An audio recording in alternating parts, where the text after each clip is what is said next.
Hello mga lablab! Apakadaming ang ganap ng pamilyang Hampas Lupa for today's video. Kaya naman eto at naghanda kami ng kaunti para naman may pagsaluhan kami mamaya. Una na ngang sinalang ni Chamila dyan ang suman at ayan nga't nagpapakyut pa sa camera. Ayan nga't sumayaw-sayaw pa. Alam ko na talaga kung kanino ako nagmana. Mamayang tanghali pa naman nga ang recognition ni Blesian, kaya naman sabi ko ay tutulong muna ako sa paggayat ng gulay na ipanglalahok namin sa giniling. Etong giniling na nga lang ang magiging pangulam namin ngayong tanghalian. At dahil nga sobrang nalibang ako sa pagbabalat ng mga gulay, abay hindi ko na namalayan yung oras. Kaya naman sabi ko dito sa isa kong kapatid, siya na lang magpatuloy ng paggagayat ng mga gulay. Pagkatapos kong magbisa ay sinubukan ko nga muna si Blesian para naman kako hindi magutom mamaya pagdating namin sa school. Maya-maya nga ay lumarga na kami ni Blesian at kalahating oras na kaming late. Pagkarating nga namin sa school ay dumiretso na agad kami doon sa venue na nakalagay sa program.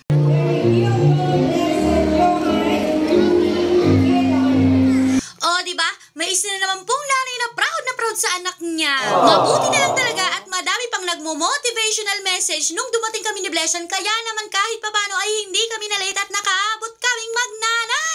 Hindi na nga namin tinapos yung program at pagkatapos yung ma-awardan ni Blesian ay umuwi na rin kami kaagad at sobrang init mga lablab. Pagkarating nga namin dito sa bahay ay naabutan ko itong mga Hampas Lupa kong kapatid na nag-aayos. At dito naman sa likod bahay ay naabutan ko ang aking nanay na kawawa naman, mukhang pagod na hindi pa rin natapos sa pagluluto. Lampas sa launa na nga pala kami nakauwi mga lablab galing school, kaya naman nananghalian muna kami ni Blesian at nakakaawa na yung mga alaga ko sa tiyan, mukhang nagtatalo-talo na sila. Si Chami nila rin palang nagluto ng ulam namin ngayon mga lablab, gawa ng hindi nakakaya kanina ng oras ko. Wow, busy-busy yan ang Hampas Lupa, apaka-hectic ng schedule. Fast forward na nga tayo mga lablab, pagkatapos nga ni Mama magluto ng lahat-lahat ng lulutuin, abay nag-ayos na rin kami ng lamesa at nakakaawa naman kung si Mama pa ang pag-aayusin namin dyan. Bale, ito lang naman yung pagsasalu-saluhan namin ngayon mga lablab. Nagluto nga si Mama ng spaghetti, suman, tapos yung ngang bihon, tapos nag-order na lang yung kapatid ko ng cake. Kaming pamilya lang naman din ang magse-celebrate ngayon mga lablab. Eto at kasama ko itong mga pamangkin ko, mga kapatid ko, pati na rin yung mga pinsan ko. Si Mama nga ay bumabala sa tindahan at wala daw magbabantay, aba naman. Bali mga lablab, ang isi-celebrate pala namin ngayon ay graduation ng dalawa kong pamangkin, birthday ng isa ko pang pamangkin, tapos recognition nga ng aking Blesian.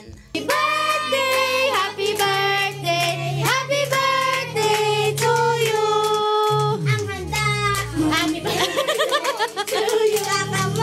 Happy birthday to you! Ano ba dali? Happy birthday! Happy birthday! Happy birthday to you! Pagkatapos nga namin kantahan itong pamangkin ko mga lablab, ay nagsimula na nga rin kaming kumain. At dahil nga medyo madami-dami pa naman ang natira mga lablab, sabi ko sa kapatid ko ay ipamigay na lang sa aming mga kapitbahay. Eto nga, luka-luka ko na lang nakapadalang inutusan ko at walang hiya naman talaga to. Pagkatapos nga namin ipamigay yung mga natira mga lablab, ay nagkantahan nga kaming magkakapatid kasama namin itong mga pamangkin ko at itong mga pinsan ko. Ay siya!